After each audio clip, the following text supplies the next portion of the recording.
So tonight we're very fortunate to have Melodie Meyer come and talk to us about the Jackson Demonstration State Forest. Melodie is a citizen of the Laguna Pueblo and is from Rio Rancho, New Mexico. Melodie participated in radical community organizing throughout college at the University of New Mexico. And during this time, she interned with the Laguna Pueblo Natural Resources Department and engaged in environmental monitoring and reporting. Melodie went on to graduate from University of California, Los Angeles School of Law in 2020, where she committed herself to environmental law. She's currently the conservation attorney at the Environmental Protection Information Center, focusing on forest and wildlife conservation. She's passionate about implementing a holistic vision of conservation that uplifts climate justice, tribal sovereignty, and social justice. Thank you so much, Karen, and thank you to the Stop Clearcutting folks for having me here. I'm excited to be here with you all. So I will jump right in. Um, yeah, and I wanted to add that before I started working for Epic, I was at the Yurok tribe as one of their associate general counsel, and so I'm been working as an attorney now for around 5 years. And I've been with Epic for almost 2 years now. So for those who don't know about Epic, we were founded in 1977 to stop aerial herbicide spraying by logging companies in Humboldt County. And then we expanded into environmental protections across the North Coast. We do a lot of public outreach and education, advocacy, policy, and litigation. And you can learn more at the wildcalifornia.org website.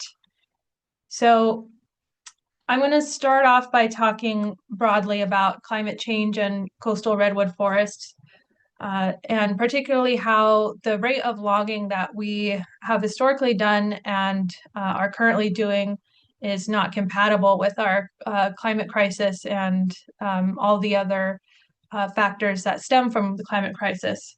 Um, so as we'll talk about here in a bit, forests have been losing their growth rate for quite some time now under climate change. And there's been a lot of global synthesis on the carbon sink overall declining. And a lot of this has to do with the lack of summer fog and the decreased amounts of summer fog.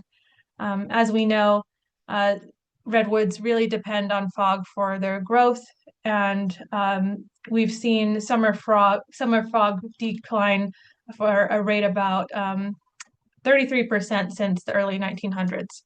So these are significant changes to our coastal redwood region.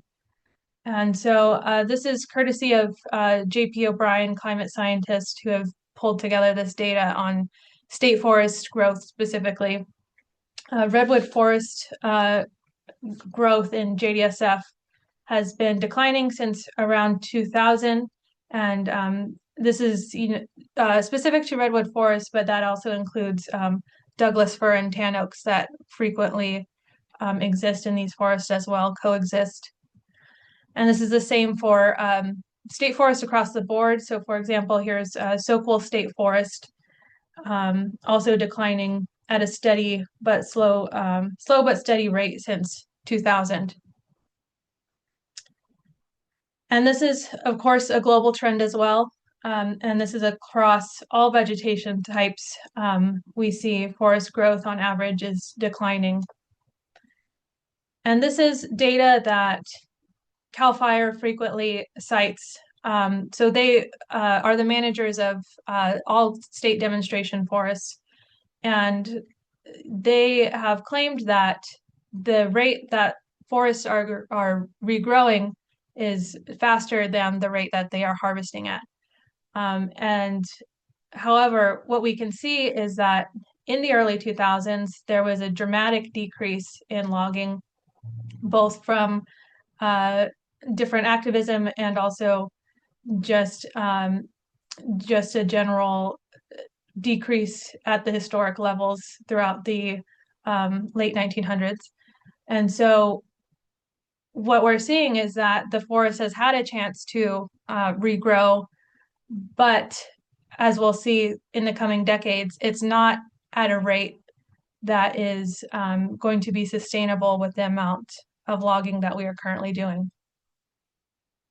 So what else is at risk with this climate change and the different uh, and the decline of forest growth? There's a huge risk of biodiversity loss.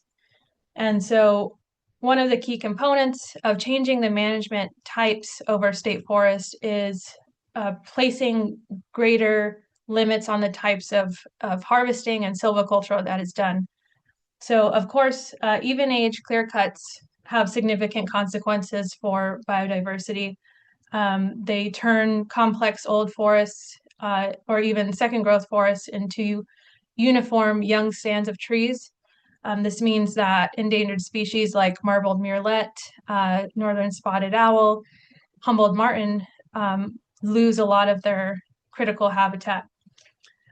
Even silvicultural methods like variable retention, which is a less intensive amount of even age management, still drives short-term losses and shifts in wildlife habitat. And we really only see a comparative benefit to even age management of variable retention over even age management when there's a high degree of retention. So either scattered tree retention or what is called clumps of trees. And this is typically greater than 15% of the unit area or the assessment area that is retained. And still with those levels of retention, we see edge-driven microclimate effects. So the habitat connectivity, wildlife connectivity is lost, and then there's also risks of endangered species suffering from things like predation or just general habitat decline from effects like tree blowdown. So even uneven aged or group selection methods can also have some impacts, such as impacts to water quality from road construction, from different harvest operations or equipment use. And they also can require more frequent entries into a forest. And again, we still see those microclimate effects. For coastal redwoods, restoring biodiversity is really hinging on retaining and recruiting old growth structure, as only less than 5% of old growth remains in California.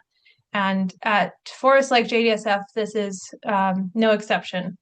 And in fact, by CAL FIRE's own allocations, there's around 2% of old growth forests, including pygmy forest at Jackson Demonstration State Forest. So the forest allocations come from the forest management plan. And what we see is that for a majority of the forest, there is uneven age management and even age management. And this type of management is seeking to grow larger trees, but for the purpose of harvest on around a 40 or 50-year rotation. And so the option A, or sustainable sustained yield plan for JDSF, projects around 20 to 25 million board feet per year. And they also do try to recruit young, dense stands in order to demonstrate logging of these types of forests to commercial loggers. And so if we compare that to the canopy height data that is again provided by J.P. O'Brien, we see that while there are some pockets of large, tall trees, especially in some of the older, in some of the late Seral development areas in the northern part of the forest, most of it is not growing back, especially from the early 40s and 50s when the eastern part of the forest was severely clear cut. And we see even on the western part, there are these big sections of clear cuts that were made, and the forest has not grown back from those. So CAL FIRE likes to claim that they're doing restoration forestry, but as we can see both from the forest growth models that we just looked at, and also from some of the recent timber harvests that they've done, they are still harvesting these large second growth trees and using harvesting methods like even age systems to leave these really damaging scars on the forest.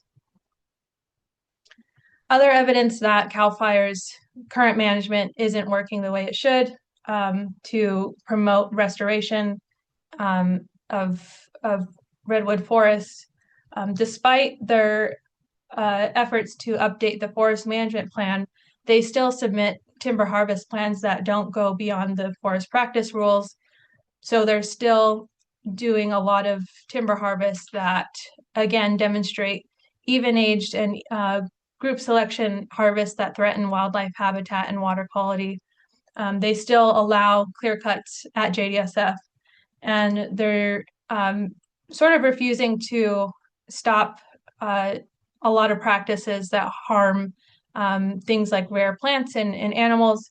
So one thing that has been a major issue for quite some time is the use of herbicide on native species like tan oaks, and not adequately analyzing the impacts that this has both on tan oaks and on other plants and animals.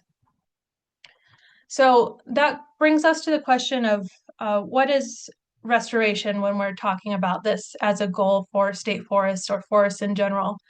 I think there are a lot of different working definitions, but these are some concepts that EPIC has incorporated throughout the years as we're advocating for restoration forestry, as opposed to what's currently being done at forests like Jackson.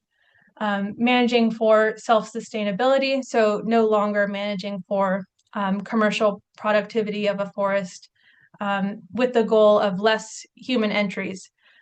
With that being said, still managing with tribal stewardship in mind. So there has been a historical practice of excluding traditional ecological knowledge from state forests, and of course from private forests as well.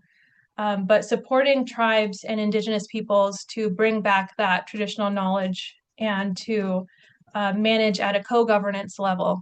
So excitingly, we're seeing a lot of work from California Natural Resources Agency to encourage state agencies to develop co-management agreements. And that's something that folks have been pushing for a while at Jackson. There's also the goal of managing for wildfire resilience, which affects our forest with climate change, and wanting to incorporate things like restoration thinning and prescribed burning, which promotes resiliency, and favoring larger, widely spaced trees. If you go through Jackson Demonstration State Forest, there are a lot of places where the trees are so close together and very obviously not being thinned and burned as they should be. So there's a lot of work to be done. And unfortunately, most of the timber harvest plans that CAL FIRE puts forward are not to work on these parts of the forest, but to log the more profitable trees. And then finally, managing for long-term carbon storage. As we know, larger trees do have a higher amount of carbon storage than even younger, fast-growing trees. And so this is something that with climate change is really important to incorporate into forest management.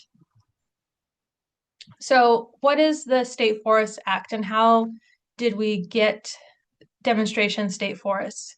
So the State Forest Act is in the California Public Resources Code, and the State Forest Act was enacted in 1947 to demonstrate commercial timber harvest. And of course, there wasn't any consideration given to things like biodiversity loss, climate change, or indigenous stewardship. It also declares that forest lands should be made fully productive and explicitly says that because forests were so cut over at this time, they need to be reforested in order to address the waning supplies of original old growth. So this is actually a specific issue that they were trying to solve, is how do we make sure that we have enough timber since we've just cut down all of the old growth timber. It also declares that states should designate areas for research and demonstration, and it authorizes CAL FIRE to engage of management over state forests and sets forth a specific definition of management. And finally, it requires CAL FIRE's management of state forests to conform with the forest practice rules, and requires CAL FIRE's regulations of state forests to conform with these rules and regulations designed to achieve maximum sustained production of timberlands. So the way that CAL FIRE talks about demonstration of state forests today is a little bit different from what was conceived in 1947. Here's the definition that's pulled from their website. They talk about balancing harvesting and growth of forests, promoting sustainability, using these forests as testing grounds for watershed restoration and scientific research to provide insight into forest ecosystems and management. So there are currently 14 state forests, and Jackson is by far the largest at almost 50,000 acres. So now let's talk a little bit about what the logging mandate actually is as it appears in the State Forest Act. So again, we're in this Public Resources Management Code, and probably the most important section when we're talking about what is the logging mandate is the way that management is defined for state forests. So management is defined as achieving maximum sustained production while giving consideration to values such as recreation, watershed, wildlife, range and forage, fisheries, and aesthetic enjoyment. So we see a prioritization of maximum sustained production, and then a secondary consideration of all these other values. So what could be a different approach to this? One way that we could look at it as is rebalancing what is going to be the priority. It could be to prioritize management for biodiversity, fire resilience, carbon storage, climate resiliency, wildlife. And then we could also explicitly incorporate the respect for indigenous sovereignty and push for co-management and push for incorporation of traditional ecological knowledge. So another thing to consider is that this phrase of maximum sustained production actually comes from the Forest Practice Act. And it's the same definition in the Forest Practice Act. So this, the Forest Practice Act enacted this definition in 1973, and then after that, it was added into the State Forests Act. So it actually came a little bit later than after the State Forest Act was enacted originally in 1947. Some other sections that are important to think about when we're talking about the logging mandate. The state has a lot of direction to, again, think about what forests mean for timber production and economic development. So again, the way to counter this would be to focus more on ecological restoration, focus on allowing timber harvest only when ecological restoration occurs. And a key concept that would be important to carry through is that these forests would still be used for demonstration and education, but it would be for something other than commercial timber harvest. And something that folks have worked on throughout this campaign of changing the mandate has been, we've done enough to demonstrate to private timberland owners how to log the forest. now it's time, especially facing climate change and biodiversity loss, to demonstrate how do you manage forests and how do we restore them. Other changes that would be important to address the logging mandate, um, removing a requirement for CAL FIRE to achieve maximum sustained production in the forest practice rules. So currently, CAL FIRE, just the same as every other timberland owner, needs to demonstrate that they are achieving maximum sustained production when they submit a timber harvest plan, when they complete a forest management plan. And so removing this requirement from them would allow more flexibility. Because frequently when folks have asked CAL FIRE, why are you managing the forest this way? This is what they point to. It's the requirement that they manage it at a level so that they can show they are harvesting at a level uh, that maintains productivity and that allows them to produce timber for decades and decades and decades to come. So how else would this sort of logging mandate change work? CAL FIRE currently relies on commercial logging to sustain their operations and to pay for staff salaries. If that commercial logging mandate was removed, they could instead be provided funding specifically for 30 by 30 conservation and restoration forestry. And this alternative funding source would then reduce the incentive that they currently have to overlog the forest. So in order to do that, CAL FIRE would need to go into the legislation, look at the bill that needs to be passed and advocate for that. They would also need to change their land allocation definitions and percentages in order to reflect restoration forestry and at least some level of conservation. They could also work with leaders in the restoration forestry sector to move away from those critically damaging methods of harvest like even aged and some types of group selection. And then finally, they could continue to work with tribal governments and indigenous peoples and stakeholders to ensure a more holistic vision of cultural landscape protection, wildlife protection, water protection, and allowing for recreation uses at a higher level than they currently are. So I also wanted to kind of bring some current actions that are going on at Jackson some attention. CAL FIRE is proposing different timber harvest plans, and this is despite their commitment that they had made to pause timber harvest plans until a new forest management plan was adopted. So this is very alarming. One of them is currently filed, and it is the Amex THP, and this is group selection harvest, and it has the potential to cause impacts to mushroom foraging. It's near potential marbled murrelet habitat. I don't know if folks are familiar with the Camp 20 Grove. It's very near to that. And then it also has the potential to impact northern spotted owl as well. Unfortunately, the comment deadline does close today, but you can still submit some comments. It's the email is Santa Rosa public comment at fire.ca.gov, and you just have to include the THP number in the subject line. The other THP that is being proposed has not been filed yet. It's at the Jackson Advisory Group level, and this is the Camp 8 South THP. And this is in a very nice section of second growth forest.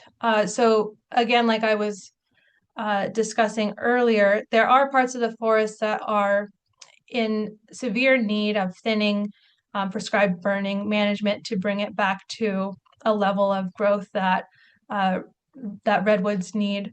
But this is not one of those sections of the forest. It is very spaced out, and it is also on very steep slopes. So there's the possibility of water quality impacts And they're also proposing to construct new logging roads with this THP.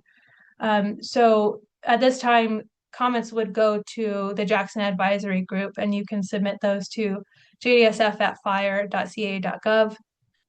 And then finally, the forest management plan update is underway. And recently, Assembly Member Chris Rogers and Senator Mike McGuire sent a letter to CAL FIRE urging them to pause THPs until the forest management plan is updated.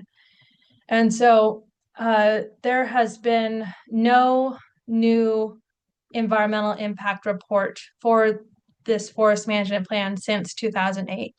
And there have been a lot of updates to the California Environmental Quality Act that CAL FIRE has not complied with. And the public has been calling for more transparency in this whole process. So comments are due on the draft that they have released on December 12th. And they have stated that this is just the draft. There will be a final version that's released at a later time, I believe early next year. And there will be another public comment opportunity for that as well. But again, it's this sort of quasi CEQA process that isn't really CEQA because they haven't done any environmental review for this forest management plan yet. So please submit comments on this and let them know that a CEQA and full environmental review needs to be done, and to also pause timber harvest plans until this process is complete. And you can submit those to jdsf@fire.ca.gov. And all of these action items, there's more information on EPIC's website as well, with some templates and talking points that you can use. So in conclusion, updating the State Forest Act really does make sense given the climate crisis and biodiversity loss that we're facing. And there's a real opportunity here for demonstration state forests across the state to be able to demonstrate what restoration forestry is, how it can still be economically feasible for communities, and how timber managers can also promote conservation on their lands as well, and things like carbon storage that's so critical at this time. I wanted to give a shout out as well to the Save Jackson Coalition.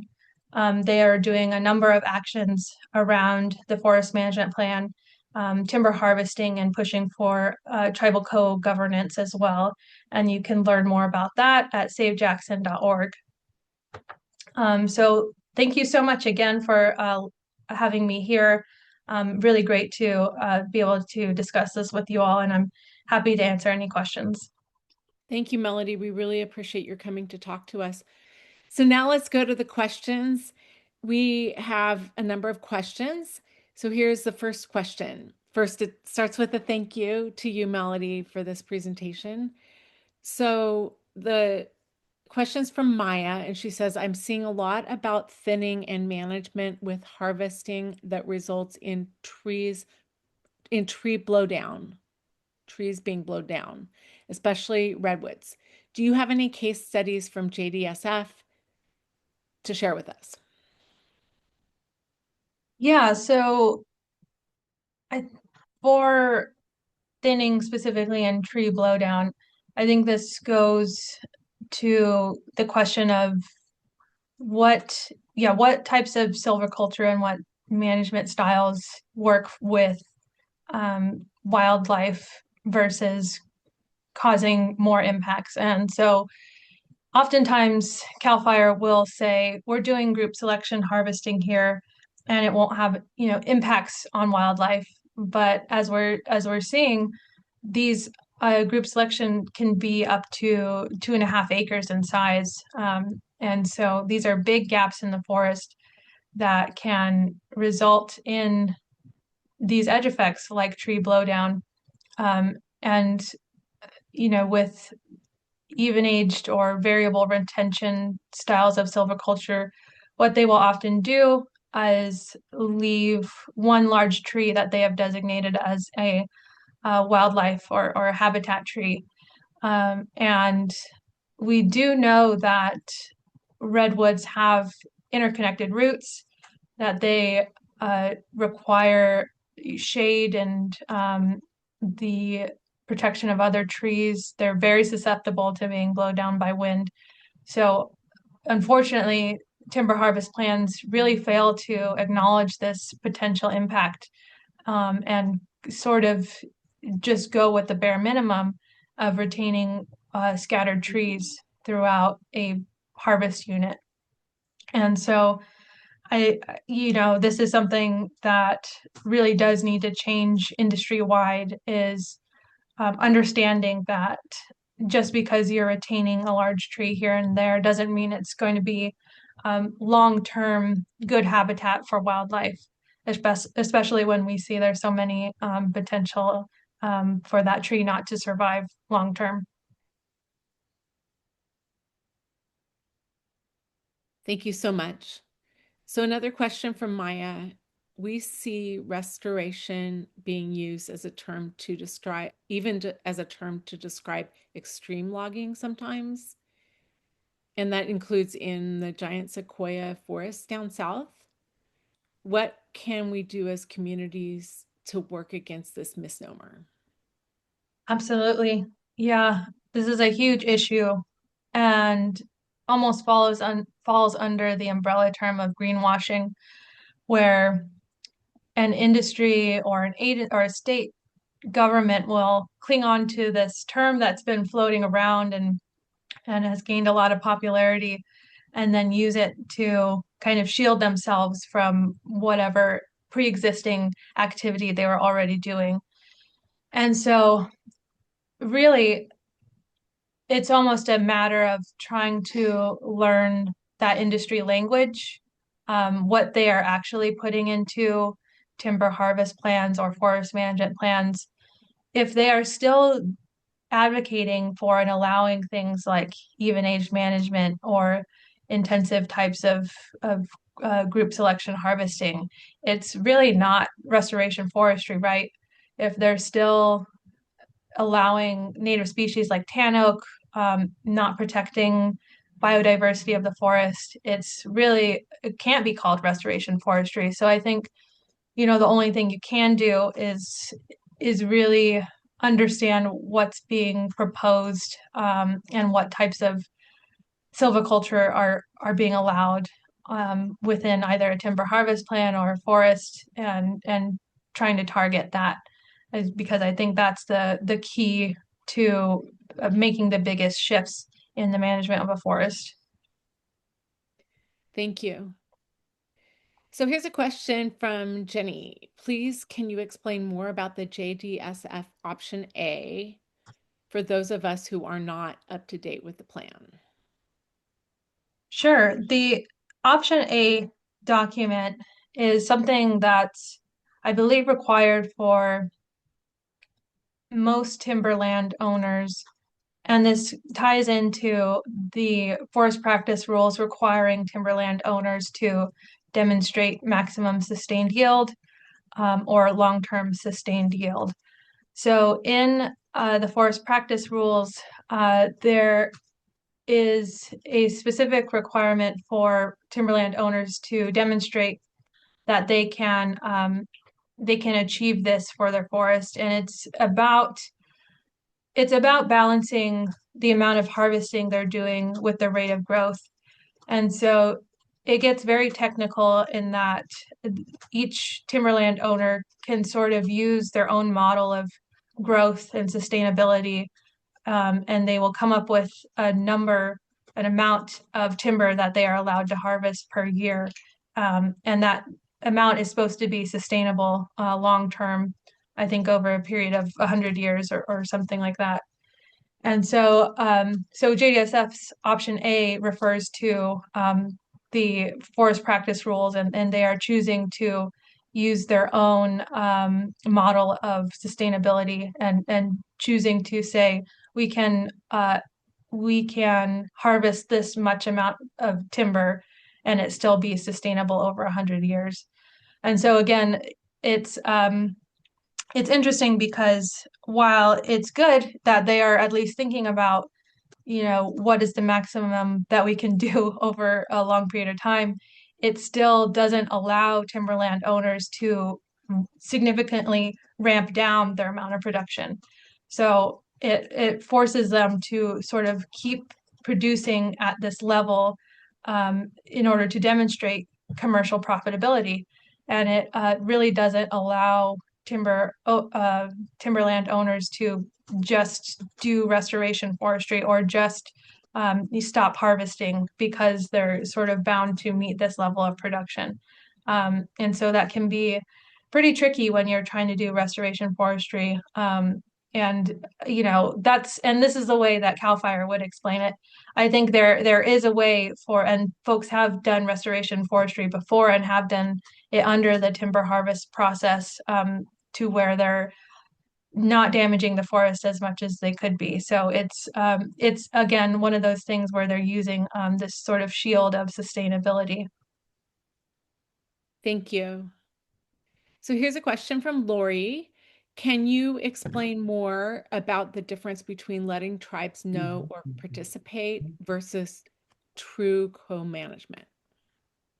That's a great question. And it has to do with what point in time tribes are being looped into a project or a process.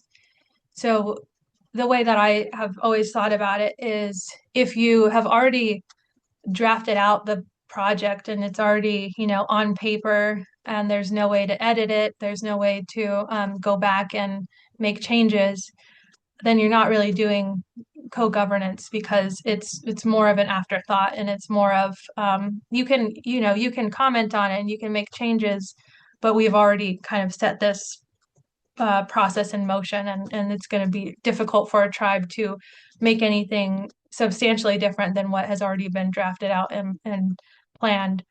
So really going to tribes or indigenous peoples in the beginning and asking, what do you think we should do in this instance? Like, here's what we were thinking, but let's work on this together before anything is even drafted. I think that reflects what co-governance should be. Great, thank you. Here's a question from Brent. Can you address the idea of thinning as a way to improve a forest? Brent is concerned we are taking forests in the stage of stem exclusion and trying to somehow hurry them into a later stage. Can this really work? Can we select the trees that remain as well as nature selects them? Yeah, so I think this might be touching on the idea of forests have been shown to have the ability to self-thin. And so there are instances where if you just leave a forest alone, it will thin itself out eventually over a longer period of time.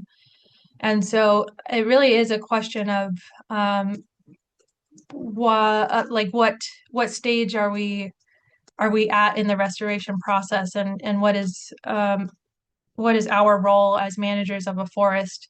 Um, I think like I've personally seen areas of Jackson where it's really in horrible shape. Like the trees are like matchsticks, and you can't get through, you can't walk through at all. And so some level of human intervention in those cases is really necessary. And of course, the idea of indigenous stewardship as well. There's always been some level of human intervention into forests at some point as well. So I think it really does depend on the status of the forest and kind of um, what the current condition is. But yeah, I do think there are some cases where especially CAL FIRE will say we need to restore this area of the forest, and it's an area that really doesn't look that bad at all compared to other areas, and there have been a lot of instances where if you just leave the forest alone, it will sort itself out. Thank you. So here's another one. It's about from Jill. And Jill says she hunts mushrooms in JDSF and sees how broom takes hold along roads and where logging is done. And removal is one issue, but ensuring the spreading of invasive species like broom and pampas grass are curtailed. Let's see. One of the issues is addressing how those are spreading. Are there plans to address these issues in particular in a better way than is being done? Yeah, so I do believe the current draft of the management plan has some information on how they plan to address invasive species in the future. Um, you know, Jackson does use herbicide after logging projects. And obviously that hasn't been working so great. So I don't really know, what their plans are to address it more efficiently in the future. I know that um, folks like California Native Plant Society have advocated for different methods like, hand pulling, not using even age management because that does result in a lot of sunlight getting through and allowing um, the invasive species to spread more rapidly than they would with shaded areas. And so it is a really complicated issue and one that frankly, yeah, I have not looked at what the forest management plan is proposing, but I think is really critical because yeah, I do see those spreading quite rapidly as well throughout the forest. Thank you for that. Let's see. How many of these desired changes are being included in the current JDSF management plan? So so a lot from what I've seen, a lot of the what I was referring to as things that would make probably the most substantial changes, not allowing even age management, trying to incorporate more thinning and restoration type forestry. That unfortunately doesn't seem like it's going to change very much. It seems like there are uh, some issues where the forest management plan is trying to reprioritize certain values, and trying to allow values like recreation and wildlife to have a bit more consideration than they did in the past. But again, looking at what they're still allowing and what the forest is allocated towards, it looks like it's still substantially the same, promoting these types of silvicultural systems across a majority of the forest, while only having these pockets where the trees are really allowed to get big and old. And so it's unfortunate that it doesn't seem like there's that much of changes. They have throughout their workshops, they have talked a lot about the restoration economy, partnering with different orgs to allow more research about restoration, especially watershed restoration on the forest. So that's something that we support and want to see more of. It just seems like for the actual harvesting itself, a lot of it is the same. Okay, thank you. So Kate asks, what is 30 by 30 funding? Yeah. So 30 by 30, if folks aren't familiar, is the policy under CNRA to conserve 30% of California's lands and waters by 2030. And so the state has provided a budget to allow uh, landowners to seek grants to achieve conservation on their lands. And the way that this is usually achieved is through development of conservation easements or other legal agreements where the landowner agrees they will conserve the land in perpetuity, and that allows that status to be conferred by the state on their lands. And so it would mean, it would mean that if CAL FIRE no longer has the mandate to commercially log the forest, it opens them up to be able to do conservation on the forest. Currently, with the way that the State Forest Act is written and with the way the Forest Management Plan is written, doing some sort of conservation easement or something like that would conflict with the State Forest Act. So once that is changed, then they would be able to enter into some sort of legal agreement like that with the state. And yeah, we're hoping that by allowing that, that would again open up a new stream of funding for them. Thank you. So Mary Rose asked a question about how do we address that she is predicting that the forest industry in and around Fort Bragg could push back in several ways. I think, Mary Rose, you mean push back on some of the proposals that Melodie described, but basically she's saying timber companies still own and manage large tracts of forests, and timber companies may see. Mary Rose, if you want to speak up and make your question clear, I would appreciate it. Thank you. This is such a very important conversation, and thank you, Melodie, for your incredible wisdom and background and sharing with us. I live in Fort Bragg. I watched the timber trucks go by daily.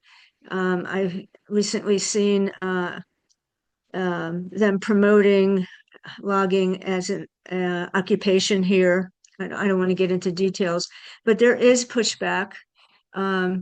Several logging companies really have been pushing back.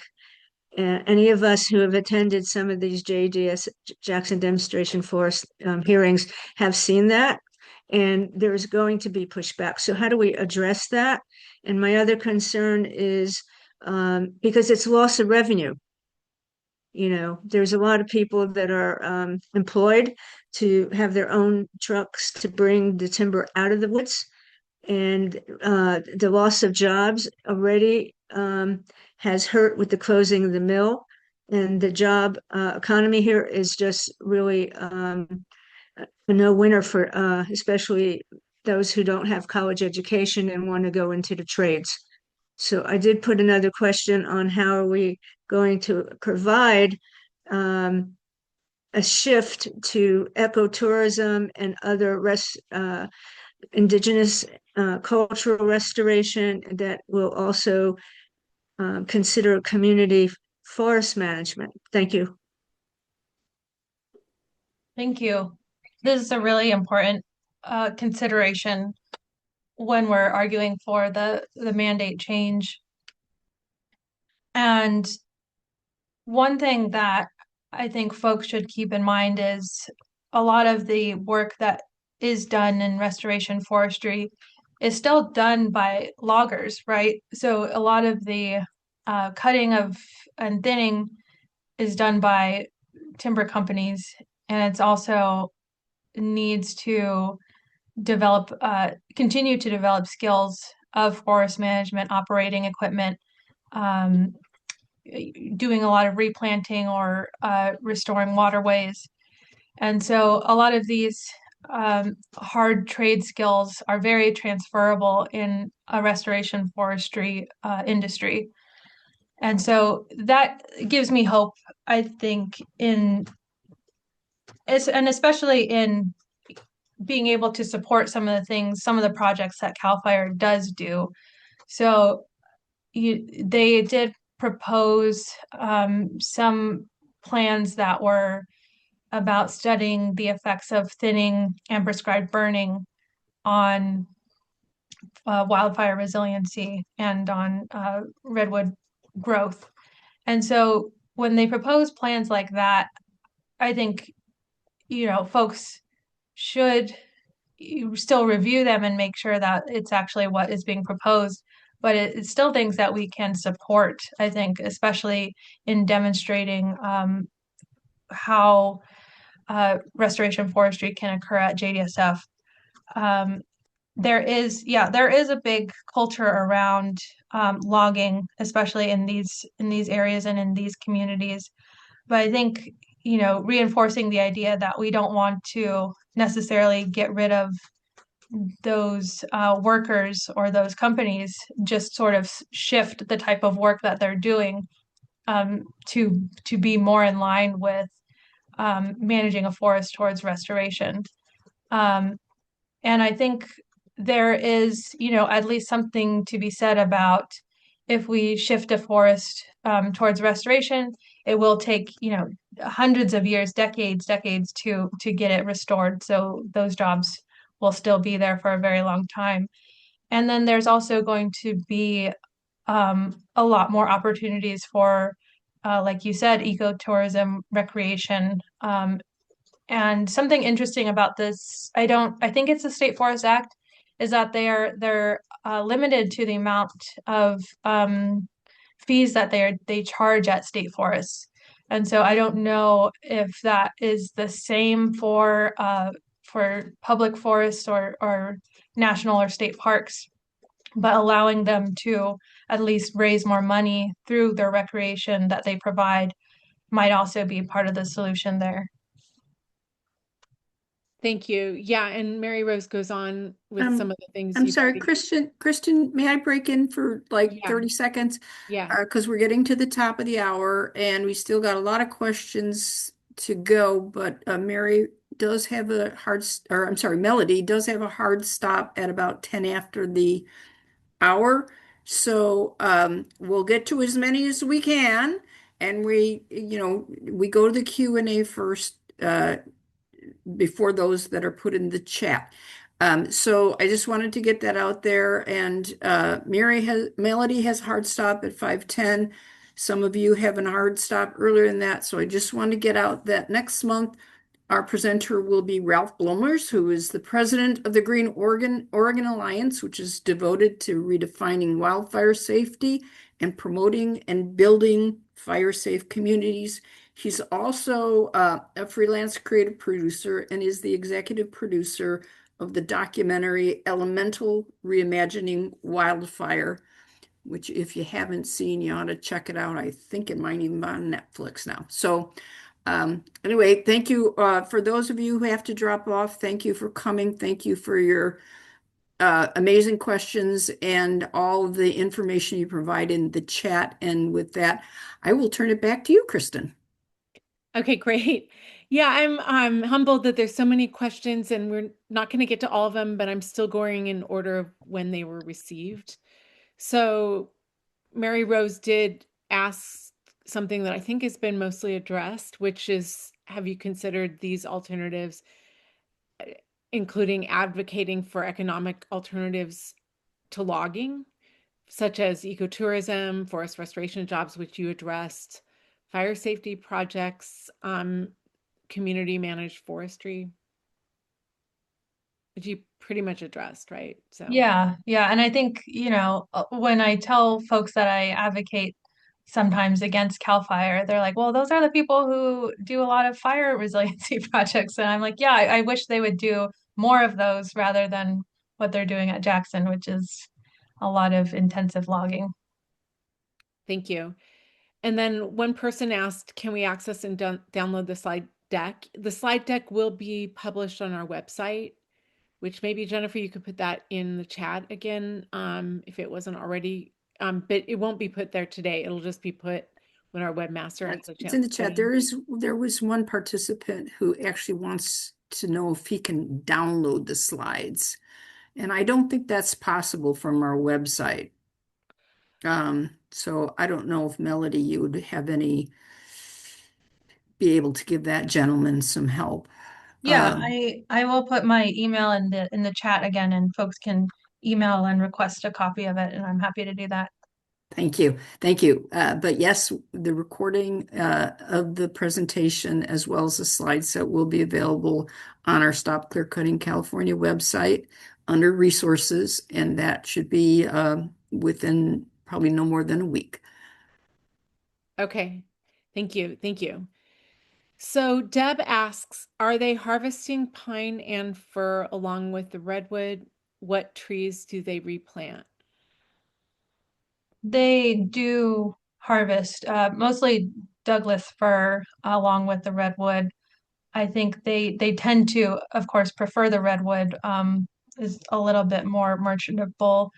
In terms of replanting, they have not always been great about, uh, trying to restock an area with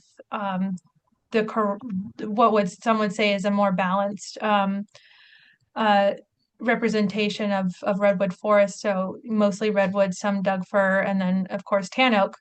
I do not think they regenerate tan oak at all, and that's something that's been a major issue. Um, and so when they do reseeding, I want to say it is almost exclusively redwood. Okay, thank you. Okay, here's another one from Gary. What's the plan of action? At this point, it looks like Cal Fire is going to ram their new, basically unchanged management plan through without doing an EIR. What's the plan to hold Cal Fire accountable?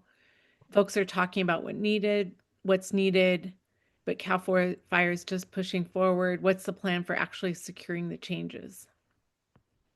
So the the amount of public comments that they receive really does help because they have said that they are committed to responding to all of those.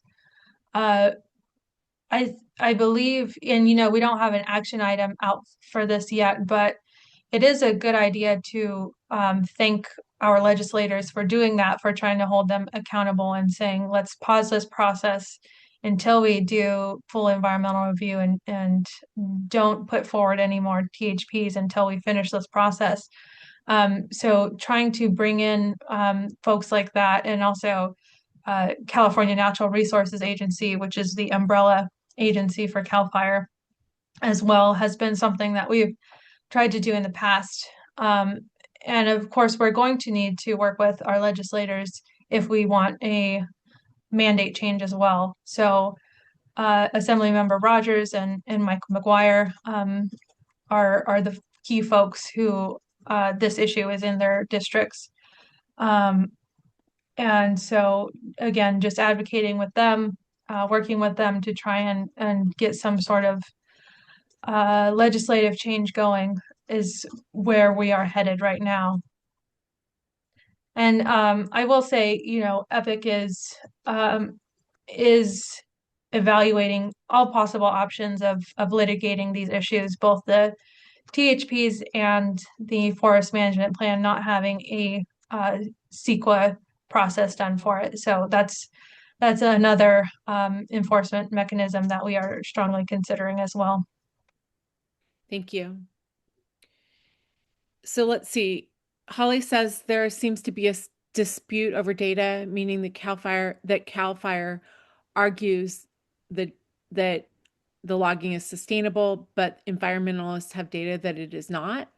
And Holly's asking, would a lawsuit get to the bottom of this dispute?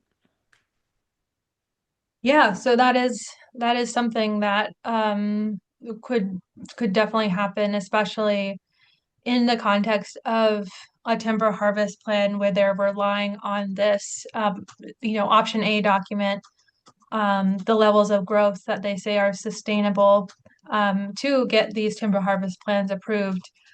You could always try and argue that they are not following the best available science, where we're seeing all these studies and all of this data about tree growth slowing down. Why isn't that being considered in their timber harvest projects? And so that is something that is exciting to think about being a legal issue in the near future. Thank you. Let's see, I think I have time for one or two more, depending how short they are. So Jenny asks, Along the same lines about allowing trees to thin themselves over time, what about the loss of wildlife habitat and impact on birds, pollinators, etc., when large amounts of shrubs and understory plants are removed? Yeah, I think that is something that definitely needs to be balanced when we're talking about things like thinning projects or wildfire resiliency projects.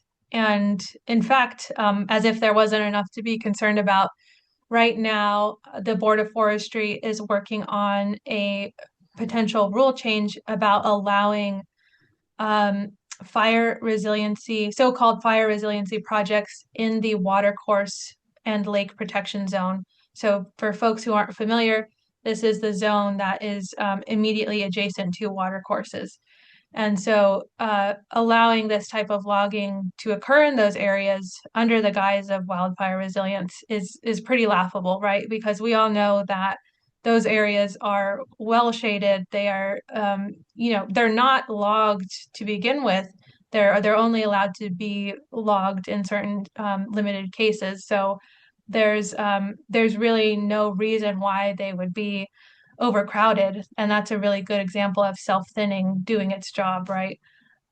So it's yes, it is a big concern. Again, the greenwashing that's happening there, and really looking at, how is wildlife being protected in these plans? Thank you. So I'll ask one more. It's from Jacob. Given logging and fire exclusion in JDSF, does prep work need to be done in the future for prescribed burn units that haven't gotten fire or thinning, or can they be burned as is? That is a good question. I think in most cases, CAL FIRE has typically been doing some amount of prep work, um, just to allow fire crews to access the area a bit more easily and to ensure that the fires don't get away from them when they're doing controlled burns. Um, I think for smaller scale projects, especially cultural burning, there might not be as much prep work needed. And I think it does depend sort of on the size of the project. And this is not my area of expertise, so yeah, could be different depending on the situation.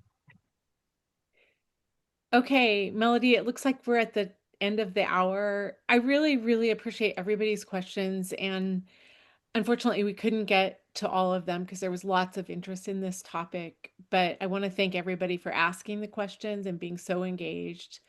Melody, thank you so much for coming. And I will pass it off to Karen or Jennifer to close the meeting. Thank Thank you. you so much. Melody, thank you so much for coming. This was very informative. Actually, I have one last question. I'm wondering if there's any plans for EPIC to have a bill that would change the law about demonstration forests. So right now, Epic has been in the early stages of working on this issue and still doing quite a bit of research on it. Save Jackson Coalition has also been working on this very hard and thinking about it, especially from the tribal co-management perspective. So I would be sure to follow them as well for any updates, particularly in working with legislators and advocating for that. I'm very heartened to hear that. So thank you very much for coming and thank you for that answer. And hope to see you all next month on the 3rd when we have another speaker. So thank you. Thank you. Thank you. Thank you all, but especially you, Melody. Yeah.